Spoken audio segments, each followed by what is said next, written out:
बिस्मिल्लाहिर्रहमानिर्रहीम। अस्सलाम वालेकुम नाज़रीन, मैं हूं कंबर ज़ेरी। प्रोग्राम देख रहे हैं आप सवाल से आगे। नाज़रीन, दुनिया फील्ड मार्शल की डिप्लोमेसी की मुतरफ हो रही है। वाशिंगटन पोस्ट ने आर्टिकल लिखा जिसमें फील्ड मार्शल की तारीफ की गई और कहा गया कि कामयाब डिप्लोमेसी के जरिए पाकिस्तान और अमेरिका के ताल्लुकात एक बुलंदी को छू रहे हैं। और वो अमेरिका जो कि पाकिस्तान को डू मोर कहता था, मुतालबे करता था कि दहशतगर्दों के खिलाफ ऑपरेशन करें, वो पाकिस्तान को कह रहा है कि दहशतगर्दी के खिलाफ ऐसे इकदाम उठाए गए हैं जिनकी मिसाल नहीं मिलती है। और फिर इसी अमेरिका की जानिब से BLA जैसी दहशतगर्द तंजीम को बैन भी कर दिया गया। ये सारी जो कामयाबियां हैं ये फील्ड मार्शल आसिम मुनीर की मरहून मिन्नत बताई जा रही हैं। दूसरी जानब नाज़रीन, अमेरिका भारत को भी आड़े हाथों ले रहा है और अमेरिका की जानिब से इल्ज़ाम आयद किया गया है कि भारत यूक्रेन जंग को फ्यूल कर रहा है, यूक्रेन जंग को भड़कावा दे रहा है। और साथ में उन्होंने ये भी कहा कि भारत जो रशिया से तेल इंपोर्ट कर रहा था वो इससे पहले, यूक्रेन जंग से पहले सिर्फ 1% था और उसके बाद 42% तक हो गया। 16 अरब डॉलर का मुनाफा कमाया गया और ये रकम रशिया ने जो है यूक्रेन जंग पे लगाई है। क्या कहा गया अमरीकी हुकाम की जानिब से? पाकिस्तान की कामयाब डिप्लोमेसी की तारीफें हो रही हैं। मुल्की हालात पे बात करेंगे। दूसरी स्टोरी मुल्की हालात के हवाले से शामिल करेंगे। इमरान खान साहब ने जो कहा था कि हम बाई इलेक्शंस में हिस्सा नहीं लेंगे, अब वो डिसीजन तब्दील हो चुका है और अब पॉलिटिकल कमेटी बैठी, उसने डिसीजन किया कि अब बाई इलेक्शंस में हिस्सा लिया जाएगा, उम्मीदवार उतारे जाएंगे। इसके साथ ओपोजिशन के लीडर के लिए जो नामजद किए गए अफराद हैं, इनमें आजम सवाती का नाम आ रहा है सेनेट के लिए। महमूद खान अचकजई जो पाकिस्तान तहरीक तहफ़्फ़ुज़ आइन के सरबराह हैं, उनको कौमी असम्बली का ओपोजिशन लीडर नामजद किया गया इमरान खान साहब की जानिब से। इस पर भी बात करेंगे। साथ कराची की सैलाबी सूरत हाल पर डिस्कस करेंगे। नाज़रीन, हमें ज्वाइन किया है माहिर दिफाई उमूर ब्रिगेडियर हारिस नवाज ने और हमारे साथ मौजूद हैं माहिर बैनुल अक़वामी उमूर मारिया सुल्तान साहिबा। आप दोनों मोअज़्ज़ज़ मेहमानी ग्रामी का शुक्रिया। स्टार्टिंग फ्रॉम यू मारिया साहिबा, आज वॉशिंगटन पोस्ट ने आर्टिकल लिखा है, इससे पहले इकोनॉमिस्ट में भी आर्टिकल आ चुके हैं आसिम मुनीर साहब की डिप्लोमेसी पर और बड़ी कामयाब डिप्लोमेसी करार दिया गया है। ऐसा क्या out of the box Pakistan ने किया है जिसके मुतरफ ये बैनुल अक़वामी जरीदे और अखबारात हो रहे हैं? देखिए, जिस वक्त जनरल आसिम मुनीर ने एक तरह से आप कह सकते हैं फील्ड मार्शल का ओहदा संभाला है, उससे दो तीन चीजें बड़ी वाज़ेह तौर पे उभरी हैं। एक तो ये है कि पाकिस्तान आर्मी और पाकिस्तान आर्म्ड फोर्सेस जो हैं वो एक तरह से पाकिस्तान के अंदर एक मजबूत सतून के तौर पे ना सिर्फ पाकिस्तान की रियासत के लिए लेकिन पाकिस्तान के जो भी तहफ़्फ़ुज़ात हैं उनके लिए एक खुद इन्हिसारी की जो है एक तरह से रविश लेके आए। दूसरी बात ये है कि उन्होंने सिर्फ बातें नहीं की हैं, वो जिस जगह पे भी दौरे पे गए हैं वहां उन्होंने उनको इन्वेस्टमेंट के लिए कहा है लोगों को और उनको जो है विन विन सोल्यूशन दी है। चाहे चीन गए हैं, चाहे अमेरिका गए हैं, चाहे सऊदी अरेबिया गए हैं, चाहे तुर्की गए हैं, उसकी वजह से आपने पाकिस्तान के लिए वो दरवाजे खोले हैं जो पहले बंद थे और जाहिर है इन दरवाजों के साथ पाकिस्तान के लिए इज्जत भी आपने खोली है जो पहले नहीं थी। तो यही वजह है जो पाकिस्तान की जो फॉरेन पॉलिसी के अंदर एक तरह से जो सिक्योरिटी से इकोनॉमिक पॉलिसी की तरफ फोकस हुआ है उसके ऊपर, और उसके साथ साथ आपने कंस्ट्रक्टिवली एंगेज किया, जैसे आपने अमेरिका के साथ किया है कि काउंटर टेररिज्म के ऊपर मुज़ाकरात को आगे लेके जाया जाए। इसी तरह जो सैफ अली की जो डायलॉग है पाकिस्तान, अफगानिस्तान और चीन के दरमियान, उसके अंदर आपने बड़ी वाज़ेह तरीके से ना सिर्फ उसको ऊपर काम किया है लेकिन एक बहुत अहम फैसले के तहत जो है आपने अपनी खारजा पॉलिसी को आगे बढ़ाया है। तो जाहिर है ये एक नया एस्पेक्ट है जहाँ ज़ाती मफादात से बढ़ के मुल्की मफादात के ऊपर जो है लोगों ने पाकिस्तान को देखा है कि पाकिस्तान की लीडरशिप काम कर रही है। यही वजह है कि तमाम जरीदे उनके बारे में लिख रहे हैं। ब्रिगेड साहब, आप क्या समझते हैं कि हमारे जो अमेरिका से ताल्लुकात हैं अप एंड डाउन होते रहते हैं लेकिन अभी बड़ी अच्छी सतह पे हैं, दोनों ममालिक जो है उनके दरमियान एक्सचेंजेस जो है अब बड़े अच्छे हो रहे हैं, एक दूसरे के हवाले से बयानात भी बड़े ज़बरदस्त आ रहे हैं। आप क्या समझते हैं अमेरिका का पाकिस्तान की तरफ टिल्ट होना, क्या वजूहत हैं इसकी? There is no free lunch in this world. आप क्या समझते हैं, क्या मफादात हैं अमेरिका के जो पाकिस्तान से जुड़े? लेकिन एक तो जब से chief army staff field marshal Asim Munir ने टेक ओवर किया, उन्होंने पूरी कोशिश की कि पाकिस्तान की इकोनॉमी रिवाइव हो, पाकिस्तान में पॉलिटिकल स्टेबिलिटी हो और नंबर 3 कि पाकिस्तान की मुसल्लह अफवाज और एक पूरी कौम यकजहती इकट्ठी होकर साथ रहे। और आपने देखा जब हुआ है तो SAFC की बात हुई, उसमें आपने देखा green Pakistan initiative, information technology, फिर माइन एंड मिनरल्स की बात की गई, तमाम चीज़ें देखी। इससे पता चलता है कि how much is concern about Pakistan की इकोनॉमिक रिवाइवल के अंदर। देन उन्होंने माइन एंड मिनरल की कॉन्फ्रेंस 6 महीने 7 महीने पहले की, आई ऑल्सो अटेंडेड। उन्होंने दुनिया के लोगों को बुलाया, कंपनीज को बुलाया, and they really came to know कि पाकिस्तान के पास कितनी माइन एंड मिनरल का जखीरा है बलूचिस्तान में, केपीके में, सिंध में, और ट्रिलियन डॉलर के रिजर्व हैं। That really stuck their mind and now everybody is interested in that. इसके साथ आपने ये थर्ड चीज ये देखी कि जिस वक्त ये मार्का हक की बात हुई है या बनियान मरसूस की बात है, उस वक्त जिस तरीके से इन्होंने प्लानिंग की, एग्जीक्यूशन की, इस ऑपरेशन की, और पूरी कौम को, जो इंडिया थॉट के बड़ा इस वक्त पोरस सोसाइटी है, वो बड़ा फायदा उठाएगा, पूरी कौम को जब्जा कर लिया एक छतरी के नीचे। And then we play hell with Indian. हमने 6 घंटे के अंदर इंडिया के घुटने टेक दिए और दुनिया को पता चल गया कि पाकिस्तान एक बहुत ही रिस्पॉन्सिबल और मेच्योर न्यूक्लियर मुल्क है, because we did not provoke Indians and did not fall into the provocation of Indians जो वो कर रहे थे। और साथ ये भी प्रूव किया कि हमारी फौज बहुत बैटल हार्डन और वेल ट्रेन्ड है, प्रोफेशनल। इंडिया को हमने इसी में ये प्रूव कर दिया, दुनिया ने ये देख लिया कि India is the most irresponsible, immature nuclear मुल्क है, जो एक फॉल्स फ्लैग ऑपरेशन करके, एक स्टेट ड्रामा करके, वहां पर एक पहलगाम में इंसिडेंट करता है, पाकिस्तान को ब्लेम करता है, ना इन्वेस्टिगेशन करता है, ना इंक्वायरी करता है, ना कोई सबूत देता है। डिस्पाइट पाकिस्तान ने कहा we are ready to get any, हमें बताएं, देन विल टेक एक्शन। एक न्यूक्लियर हमसाया मुल्क पर अटैक कर देता है। तो ये दुनिया ने चीजें देखी हैं कि ये तो बड़ा खतरनाक मुल्क है। और जिस तरीके से पाकिस्तान ने बिहेव किया, और वरना तो ये जो न्यूक्लियर कश्मीर का हाईलाइट हो गया, कश्मीर न्यूक्लियर फ्लैश पॉइंट, ये लड़ाई could have gone anywhere, dynamics war में किसी को नहीं पता होता।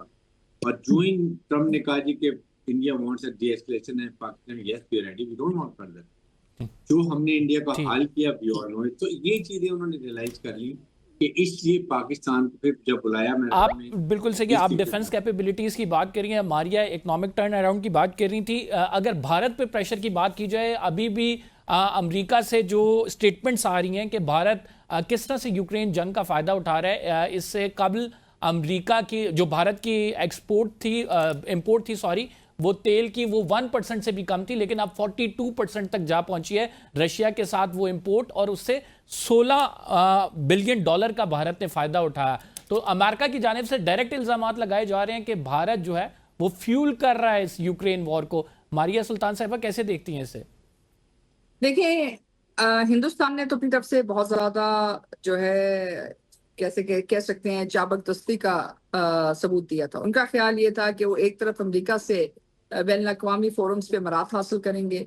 उन्होंने मीका, कमकासा, लीमा वगैरह सब साइन किए, उसके बाद STA-1 भी साइन किया, जिसके तहत अमेरिका की जो जदीद टेक्नोलॉजी की सनत है वो हिंदुस्तान की सनत के साथ माहिदे भी कर सकती थी, उनके साथ जॉइंट ऑपरेशंस भी कर सकती थी। लेकिन हिंदुस्तान ने कहा कि जी पहले आप IT के शोबे में हिंदुस्तानियों को अमेरिका बुलाएं। जो व्हाट्सएप, फेसबुक, इसके जो बहुत ज्यादा जो ऑपरेशंस थे वो बड़ी हद तक हिंदुस्तान को जो है ऑफशोर तरीके से मिले, जिसकी वजह से उन्होंने कहा कि जी जो यहाँ IT में जाएगा वो अमेरिका के अंदर इंश्योरेंस भी नहीं देगा, नेशनल इंश्योरेंस भी नहीं देगा, टैक्सेशन भी नहीं देगा, क्योंकि वो हिंदुस्तान के अंदर टैक्स देते। तो एक तरह से उन्होंने अपनी IT सेक्टर के लिए बहुत बड़ी स्पेस ली इस तमाम अमेरिका के साथ माहिदों के साथ। फिर इसके साथ साथ उन्होंने कहा कि जी हम हिंदुस्तान के अंदर स्मार्ट सिटीज बनाएंगे, हैदराबाद में, बाकी जगह के ऊपर, और जो अमेरिकन सनत आके बनाएगी। लेकिन हकीकतन उन्होंने ऐसी कोई काम नहीं की। फिर दूसरी तरह जो डिफेंस टेक्नोलॉजी ट्रेड इनिशिएटिव है उसके तहत अमेरिका के साथ मिलकर उन्होंने F-16 के जो है रोल ऑन जेट्स मशीनें बनानी थी, उन्होंने ड्रोन्स बनाने थे, और बहुत सारी इस तरह की चीजें बनानी थी जो अमेरिका के लिए हिंदुस्तान मेक इन इंडिया के तहत बनाना था। लेकिन हिंदुस्तान ने ये काम नहीं किया। उससे भी बढ़कर ये भी लिखा हुआ था कि बोइंग त्यारे और जो बाकी जो त्यारे हैं, जो बाकी कंपनीज हैं, वो हिंदुस्तान की डिफेंस इंडस्ट्री के साथ मिलकर JVs करेंगी। लेकिन हिंदुस्तान ने इसके बरक्स क्या किया? हिंदुस्तान ने इसके बरक्स राफेल से जहाज खरीदे, हिंदुस्तान ने फ्रांस से खरीदे, इसराइल से खरीदे, और उसके साथ साथ जो यूक्रेन के मामले के ऊपर वो अमेरिका के साथ उस तरह खड़ा नहीं हुआ, बल्कि जैसे कि अमेरिकन कह रहे हैं वहां से तकरीबन $16 बिलियन का जो उन्होंने फायदा उठाया। जाहिर है रूस जो है दूसरी तरफ वो पैसे जो है अपने मफादात के तहत इस्तेमाल करेगा। तो अमेरिका का ख्याल ये है कि जहां आपने international Prestige, international technology transfer America के जरिए हासिल किया, लेकिन जहां अमेरिका की इक्तिसादी मफादात की बात आई, वो हिंदुस्तान ने अमेरिका के मुखालिफ मुल्क को दिए।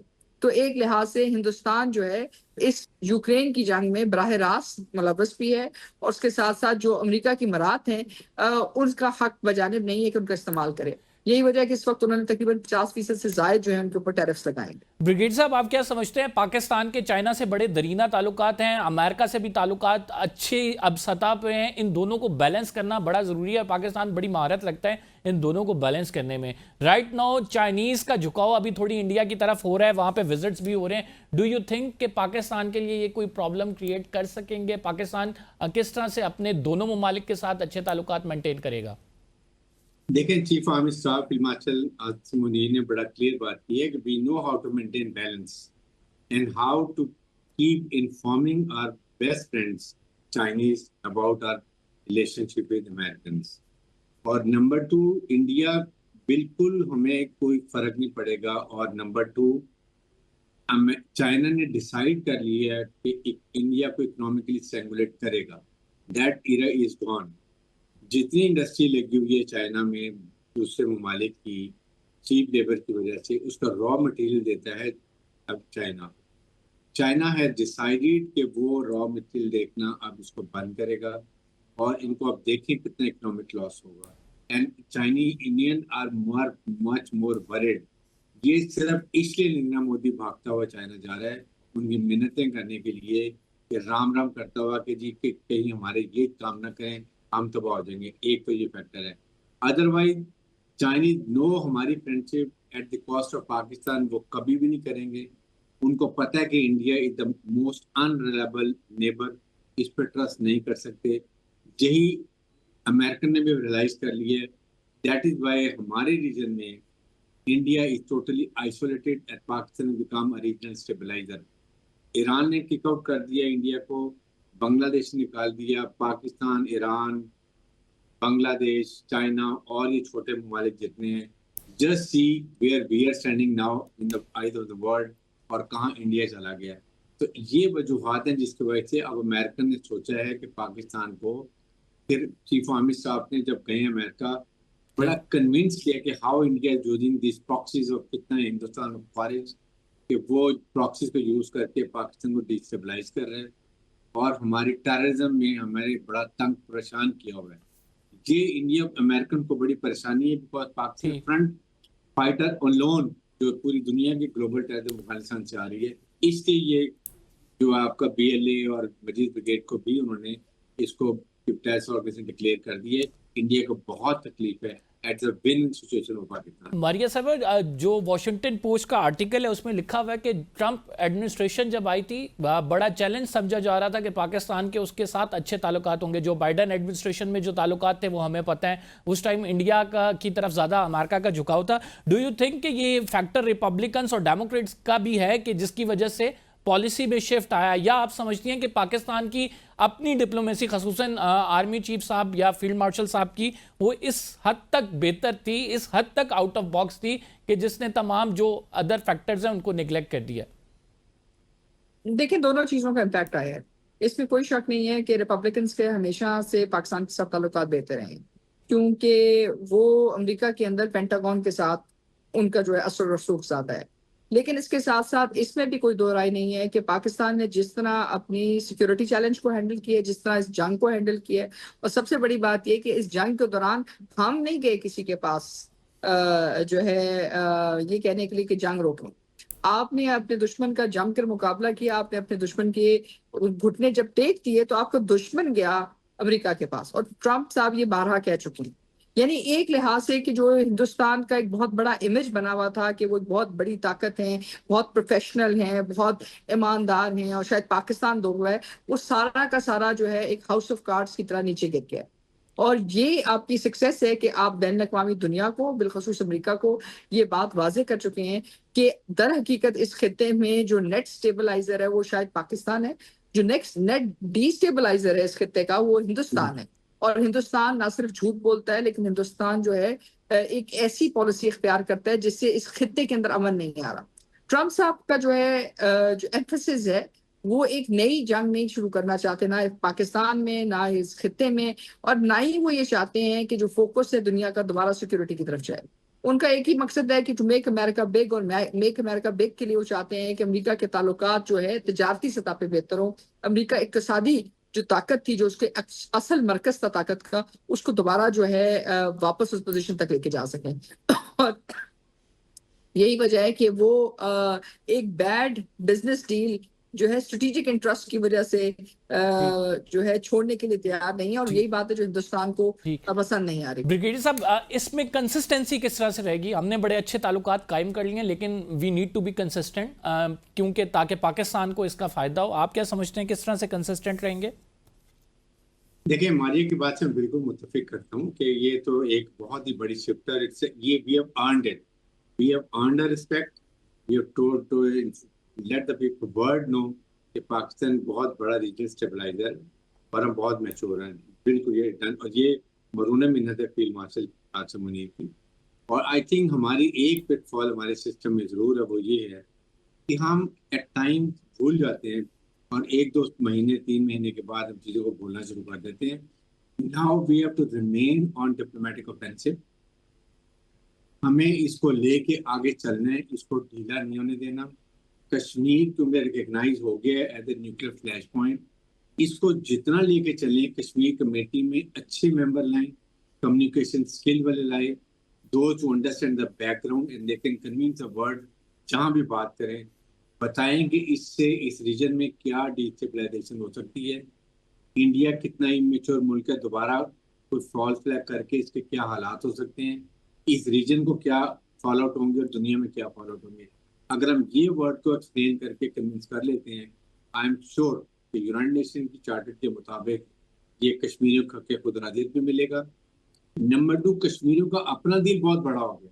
पाकिस्तान जिस तरीके से इंडिया को मारा है और हमारी फौज ने जो कामयाबी हासिल की है, उससे मुझे तो यही लगता है कि दोबारा वहां पर एक आज़ादी की मूवमेंट आएगी और आप देखें कि वो किस तरीके से इंडिया की अनट्रेंड अनप्रोफेशनल फौज का मुकाबला करेंगे और बड़ी अच्छी और तेज ये आज़ादी की मूवमेंट होगी और पाकिस्तान को डिप्लोमेटिक एफर्ट पे उसको फुल सपोर्ट करने के लिए। Thank you very much. आप दोनों का एक्टिव डिप्लोमेसी करनी चाहिए पाकिस्तान को, हालात को कंसिस्टेंट रखने के लिए, ऐसे ताल्लुकात को कंसिस्टेंट रखने के लिए। हम प्रोग्राम में एक छोटा सा ब्रेक शामिल कर रहे हैं। We will be right back after the short break. Karachi की सैलाबी सूरत हाल पर बात करेंगे, आप कहीं मत जाइएगा।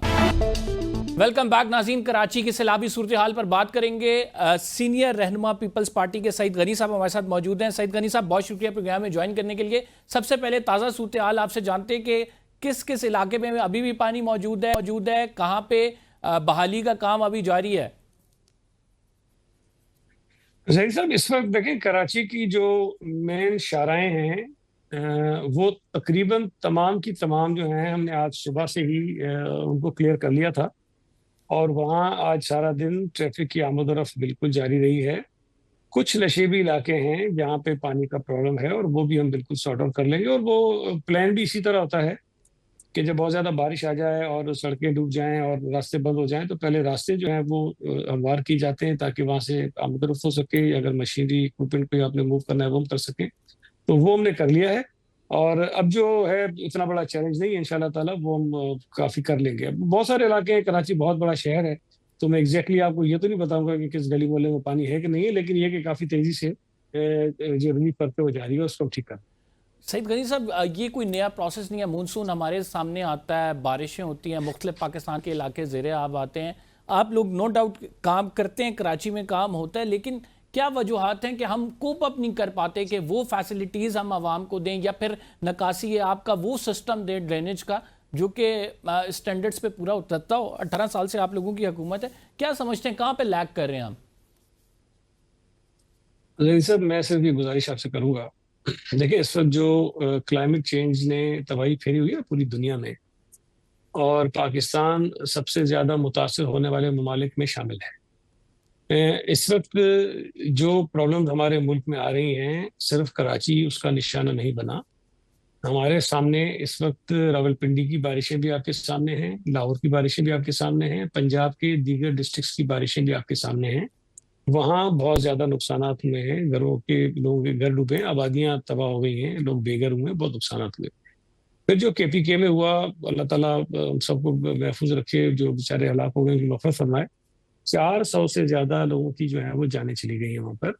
गिलगित बल्तिस्तान में हुआ है, कश्मीर में हुआ है। ये कराची कोई आइसोलेटेड जगह नहीं है जहाँ पर बारिशें हुई हैं और लोगों को तकलीफ का सामना करना पड़ा है। अल्लाह ताला का निज़ाम है, आजमाइशें हैं, ये नेचुरल डिजास्टर्स हैं, इसमें इंसान कुछ नहीं कर सकता। हाँ, जो कोशिशें आप कह रहे हैं कि हम करें जिससे लोगों की तकलीफ कम हो सके, तो वो हमने की भी हैं। और मैं बहुत ही अदब के साथ अर्ज करूंगा कि अगर आपको इदारों की और हुकूमत की कारकर्दगी देखनी है ना, तो उसका पैमाना ये होना चाहिए कि जब बारिशें हो जाती हैं, जितनी भी शदीद हों, बड़ी हों, उसके बाद हम नॉर्मल लाइफ की तरफ कितने घंटों में आते हैं। मैं ये समझता हूं कि जितना मिनिमम पॉसिबल टाइम हो सकता था, उस अरसे में हमने कराची की बड़ी शाहराहों को नॉर्मलाइज किया है, और ये चंद घंटों के अंदर अंदर हमने किया। और ये बात हम पहले से कह भी रहे थे कि अगर चंद घंटों का टाइम हमें मिल गया तो हम सड़कें नॉर्मल कर देंगे। और वो शाहरा फैसल जिसकी तस्वीरों ने पूरी दुनिया में शायद हेडलाइंस बना ली, वो शाहरा फैसल कल रात को बिल्कुल नॉर्मल हो गई थी और वहां से ट्रैफिक की आमद शुरू हो गई थी। आप क्या समझते हैं, क्या स्टेप्स लिए जाने चाहिए?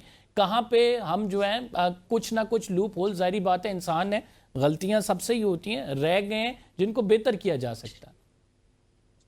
देखें, माजी में भी कराची में बारिशें हुई हैं और ज्यादा भी हुई हैं। हमने ज़ाहिर है कुछ इलाके आइडेंटिफाई किए और उन इलाकों में हमने कुछ ना कुछ चीज़ें की हैं, इम्प्रूवमेंट्स की हैं हमने। और शायद वहाँ निस्बतन जो पहले जितने बड़े क्राइसिस में आते थे, इतने बड़े क्राइसिस इस दफ़ा वहाँ नहीं आए। वहाँ पानी ज़रूर ठहरा होगा, लेकिन इतने बड़े मसाइल पैदा नहीं हुए। लेकिन अगर उन तमाम चीज़ों के बावजूद भी अब भी कहीं ना कोई चीज़ें हैं, तो ज़ाहिर हम फिर उस पर बैठ के गौर करने की कोशिश करेंगे। लेकिन देख, कुछ इलाके, कुछ आबादियां, उनकी उनकी जो जो जो जगह होती है वो ऐसी होती है कि उसको आप बिल्कुल 100% जो है ना, वो ऐसा कर नहीं सकते कि पानी वहां से चला जाए। मुझे नहीं पता आप कराची नर्सरी के मकाम को आप कितना जानते हैं। वहाँ बड़ा कॉम्प्लिकेटेड इलाका है वो। वहाँ अभी से नहीं, 50-60 साल पहले भी लोगों से आप पूछेंगे तो नर्सरी का इलाका जो है डूब जाता था। शाहरा फैसल कई कई दिनों तक बंद रहती थी। आज अल्लाह का शुक्र है कि शाहरा फैसल चंद घंटे बंद रही और हमने उसको फिर रवा दवा कर दिया था। तो ये तवक्को हमें बिल्कुल नहीं करनी चाहिए कि बाकी पाकिस्तान में तो भले बारिशें होती रहे, लोगों को तकलीफ होती रहे, आबादियां डूबती रहे, लेकिन कराची को ऐसा होना चाहिए आइसोलेशन में नहीं कि देखना चाहिए। कराची बिल्कुल, आई डू में एग्री विद कराची यू। में पानी का कतरा जो है वो गिरे जी और उसको खुश्क हो जाना चाहिए। सही साहब, ये हो नहीं सकता, बहुत मुमकिन आखिरी नहीं। सवाल पूछो। K4 मंसूबा जो है, ये हम सुनते आए हैं काफी अरसा हो गया, अब तो कहाँ तक पहुंचा है ये K4 मंसूबा? देखिए, उम्मीद है कि इंशाल्लाह ताला 2026 में ये मुकम्मल हो जाएगा। अब इसमें बहुत सारे असबाब थे, क्योंकि ये एक अलग सब्जेक्ट है, इस पर बैठेंगे तो घंटों में इस पर बात कर सकता हूँ। इस पे बहुत बहुत सारे मसाइल पैदा किए गए। बहुत सारे मसाइल जब ये स्कीम कंसीव हुई थी उस वक्त इसके अंदर थे। कॉस्ट इसकी बहुत ज्यादा बढ़ गई, 25 अरब से शुरू हुआ था, इस वक्त 200 अरब से ऊपर ये चला गया है। Thank you very much. Saeed Ghani sahab हमारे साथ बहुत मौजूद हैं, शुक्रिया अपनी जी। राय कह रहे थे। नाज़रीन, प्रोग्राम में हमने छोटा सा ब्रेक लेना है। We will be right back after the short break. आप कहीं मत जाइएगा।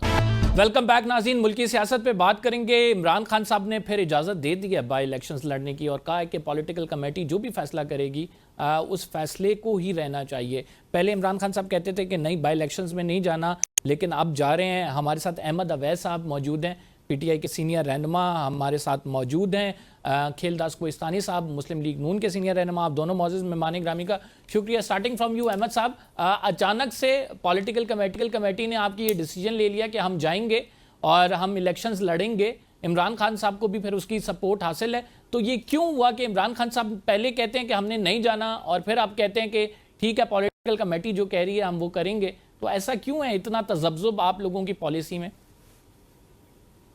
तजज्जुब तो नहीं है, ये तो एक काउंटर सेंस है, प्रिवेल की है कि उन्होंने सोचा इस बात के ऊपर कि हम जो भी डेमोक्रेटिक प्रोसेस की अपॉर्चुनिटी है उसको लूज ना करें, ताकि अथॉरिटेटिवली कौम के सामने ये बात आए कि रिगिंग करके ये 8 फरवरी का इलेक्शन जीतते थे।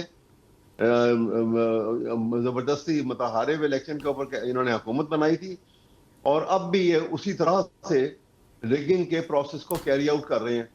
लेकिन हम असूलन एक डेमोक्रेटिक प्रोसेस को लेके आगे चलाना चाहते हैं। अहमद साहब, जब हम फॉर्म 47 फॉर्म 45 की बात करते हैं तो आप लोग ये आर्ग्यूमेंट देते हैं कि वो इलेक्शंस तो काबिल कबूल नहीं है, वो मंजूर नहीं है। तो अभी क्या ऐसा चेंज हो गया कि हम बाई इलेक्शंस में अगर जाते हैं और बाई इलेक्शंस में भी वही फॉर्म 45 और फॉर्म 47 वाला मामला होता है, तो फिर आप समझते हैं आप लोगों को खड़ा होना चाहिए? ये देखिए ना, सवाल ये है कि एक ब्रूटल फोर्स इस्तेमाल हो रही है। फरवरी 8 के जो इलेक्शन थे 2023-24 के, उसमें भी यही हुआ, और अभी भी यही सिलसिला जो है आगे लेके जो चल रहे हैं, यही तरीकेकार इस वक्त भी होगा, क्योंकि एस्टेब्लिशमेंट और ये हुकूमत जो है वो इस वक्त यकजान दो कालम हैं। तो ये इस शक्ल के अंदर जो सिलसिला चल रहा है, हम एक अथॉरिटेटिव डेमोन्स्ट्रेशन का यहाँ पर भी हम सामने लेकर आएंगे, ताकि ये एक हिस्ट्री जो है वो तो लिखी जाएगी ना। हिस्ट्री का कलम तो बड़ा केयरलेसली लिखता है हालात को। अहमद अवैस साहब सवाल उठा रहे हैं कि ये चलें, ठीक है, जनरल इलेक्शंस आपने कर लिया, बाई इलेक्शंस होंगे, उसमें भी आप ये कुछ कर लेंगे, लेकिन कब तक आखिर चलता रहेगा? निज़ाम तो एक्सपोज हो रहा है इससे। देखें, पौने 4 साल इन्होंने हुकूमत की। पाकिस्तान में ये हमें बता दें कि इमरान खान साहब ने तरक्की की एक ईंट लगाई हो, कोई एक तारीखी मंसूबा बनाया हो पूरे पंजाब में, पूरे सिंध में, बलूचिस्तान में, इवन KPK में? क्या इन्होंने किया? 11 साल की 12 साल की इनकी कारकर्दगी का जनाजा जिस तरह ये क्लाउड बस्ट सिर्फ कुदरती आफत नहीं हुई है, ये क्लाउड बस्ट इनकी बैड गवर्नेंस का भी है, जो KPK में आपको नज़र आ रहा है। पौने 4 साल इन लोगों ने हुकूमत चलाई, पाकिस्तान को दिवालिया होने पे करीब आके पहुंचाया। हमने मजबूरन सियासत के बजाय नारा लगाया। ये कहते हैं इन्होंने क्या किया? आज पाकिस्तान की स्टॉक एक्सचेंज 1.5 लाख की क्रॉस कर चुकी है। आज पाकिस्तान की मईशत, मैं नहीं कह रहा, हुकूमत नहीं कह रही, आपने दुनिया के साथ बात की क्लाउड बर्स्ट, तो फिर चकवाल में भी हुआ था, पंजाब में भी हुआ था, मुस्लिम लीग नून की हुकूमत है वहां पे, उसे कैसे जस्टिफाई करेंगे?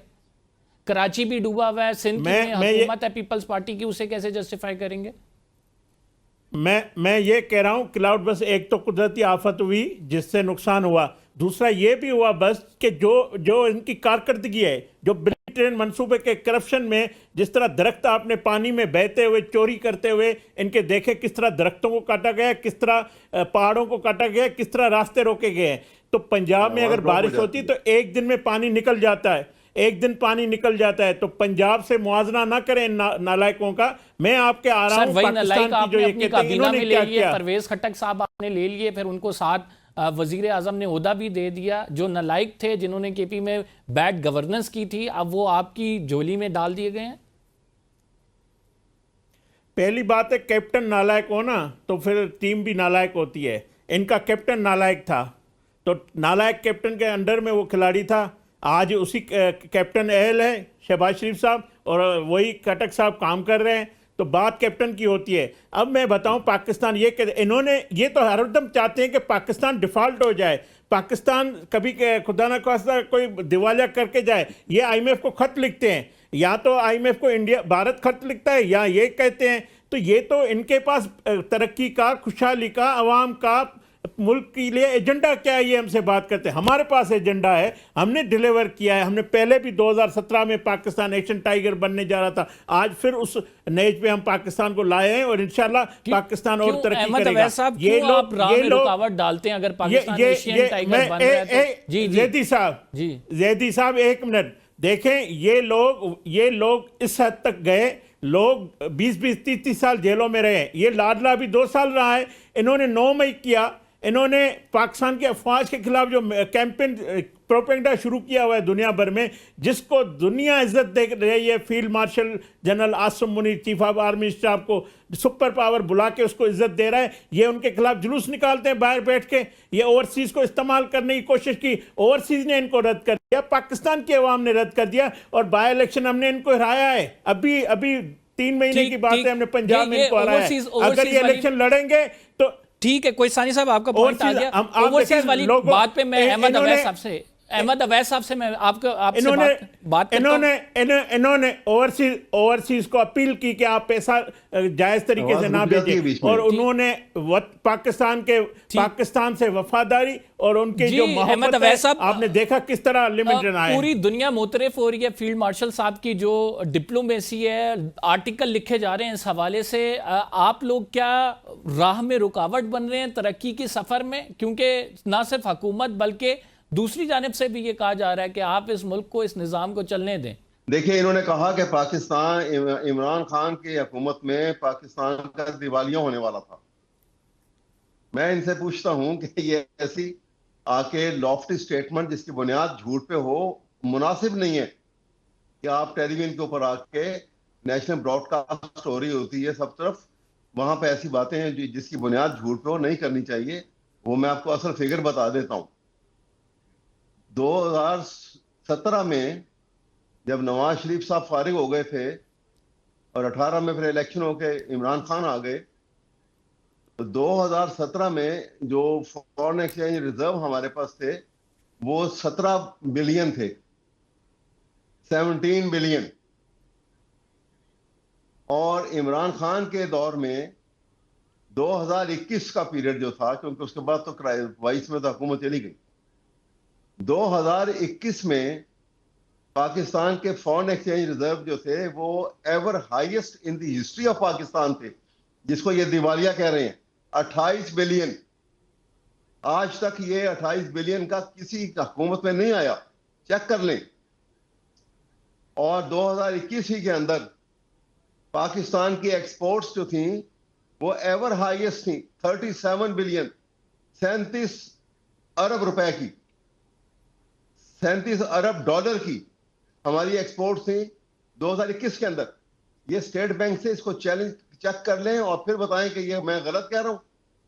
ऐसी स्टेटमेंट नहीं देनी चाहिए जो जिसकी बुनियाद कोई ना हो। ये खा गए, लूट गए। मैं आपको वो भी बताता हूं कैसे लूट गई। ये 2022 में जब इनकी हुकूमत बनी तो 12 अरब उस वक्त रिजर्व थे, और जिस वक्त इनकी हुकूमत, पीडीएम की हुकूमत खत्म हो रही थी इलेक्शन से पहले, तो फॉरेन एक्सचेंज के रिजर्व जो हैं वो 12 अरब से 1 अरब से भी कम रह गए थे। ठीक है अहमद अवैस साहब, है। बिल्कुल ये हिस्ट्री हमारे सामने मौजूद है, फैक्ट्स भी लोगों को पता है, बहुत बार डिबेट भी हो चुकी है ये। नहीं लेकिन तो राइट नाउ इतना झूठ बोलना भी कोई मुनासिब है? देखिए, राइट नाउ वो उन्होंने अपना पॉइंट रखा। मुझे राइट नाउ मुझे एक और मुझे इम्पोर्टेंट मुझे जी जैदी साहब, जी मुझे जवाब कोहिस्तानी देना साहब। चाहिए। जब ये आईएमएफ से मुआहदा कर रहे थे, हमने इनको रोका था कि आप स्टेट बैंक आईएमएफ को ना दें। मैंने खुद नेशनल असेंबली में इनके वजीर खजाना को हमने कहा था तो ये तुम गद्दारी ना करो मुल्क के साथ। फिर आपने देखा जब इनको पता था कि नो कॉन्फिडेंस मूव हो रहा है, ये आईएमएफ के पास पीछे चले गए थे, आईएमएफ के मुआहदे से हट गए थे। उस दिन दिवालिया होने का जो है उसने ईंट रखी है। जब चले आप किसी जो भी दिवालिया वाले मैं बताऊं, दिवालिया वाले आपने आगे चल रहा पेट्रोल है। कम कोई करके कोहिस्तानी साहब, हमने आगे मुआहदा तोड़कर, आईएमएफ का मुआहदा तोड़कर आप क्या पाकिस्तान को आगे लेके जाना चाहते थे? ये क्या इमरान खान से मुआहदा होता? ये रियासत पाकिस्तान का मुआहदा नहीं था जिसमें उसको तोड़ना था। ये जो सुप्रीम कोर्ट वाला मामला है, आज केस जो है लगा, आज प्रोसिक्यूटर साहब जो हैं वो बीमार पड़ गए थे। इससे काबिल चीफ जस्टिस ने कहा कि उन्हें केस के कुछ फैक्ट्स नहीं पता। तो क्यों ऐसा हो रहा है कि डिले हो रहा है? जी देखिए, यहाँ पे देखिए केस की यही बात, पाकिस्तान में यही अब इनकी हुकूमत के अंदर जो सबसे बड़ी जुडिशरी में प्रॉब्लम आ रही है कि जस्टिस कहते हैं justice delayed is justice denied. जहां पे फैसले जल्दी लेने होते हैं वहां से एक हुक्मनामा आता है और 10 दिन के अंदर जज जो है वो रात के 12 बजे, 1 बजे, 2 बजे तक बैठता है जेल के अंदर और फैसला सादर कर देता है। जैसा कि 8 फरवरी से 10 दिन पहले हुआ था। जेल में 3 केसेस के अंदर यके बाद दीगरे इमरान खान को सजा सुना दी गई, 3 केसेस। और उसके पीछे जो पॉलिसी थी वो ये थी कि इमरान खान को सजा हो जाएगी तो फिर कौम जो है बददिल हो जाएगी और इमरान को वोट नहीं मिलेगा। लेकिन उसके बावजूद लोगों ने ढूंढ ढूंढ के वोट इमरान के कैंडिडेट को दिए, जबकि पार्टी खत्म कर दी, सिंबल ले लिया, कैंपेन करने नहीं दी, उल्टा हो गया सारा काम।